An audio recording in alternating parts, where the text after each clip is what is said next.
जब आफ्नै मन मर्ने गर्छ तब यो दुनियाँदेखि चित्त भर्ने गर्छ।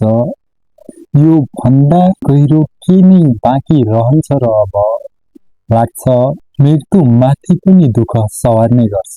नमस्ते साथीहरू, म चाहिँ केबी सार्की अर्थात् फ्री राइटर होइन। आज चाहिँ जो साथीहरू आफ्नो नेताहरूको आलोचना हुँदै गर्दा इनबक्समा आएर गाली गलोच नाना थरी बोल्नुहुन्छ नि, उनीहरूको लागि केही सुझाव दिन चाहन्छु होइन। मैले पहिले नै भनिसकेको छु कि हाम्रो व्यक्तिसँग कुनै सरोकार छैन, तर कुनै व्यक्तिले गरेको कामले कसैलाई असर गर्छ भने त्यसलाई अपराध चरम मानिन्छ।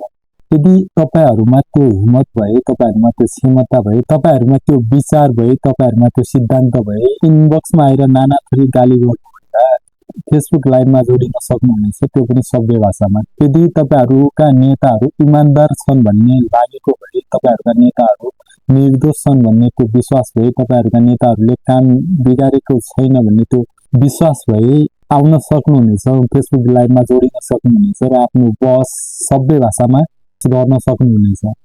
होइन होइन भने आफ्ना नेताहरूको आलोचना हुँदै गर्दा यसरी मेसेन्जरमा आएर जथाभावी बोल्नु आफैमा राम्रो होइन होइन। यदि तपाईँहरूलाई लाग्छ कसैलाई डराएर धम्काएर बसमा ल्याउन सकिन्छ भन्ने लाग्छ भने त्यो तपाईँहरूको मूर्खता मात्र हो। अहिलेको जमाना डिजिटलको छ, त्यसले गर्दा जति जान्ने भयो भने हामी डिजिटललाई ढाक्न सक्दैनौँ होइन। त्यसले गर्दा पछि तपाईँहरूलाई नै असर पर्छ होइन। हुन त यो मेरो लागि सामान्य कुरा होइन।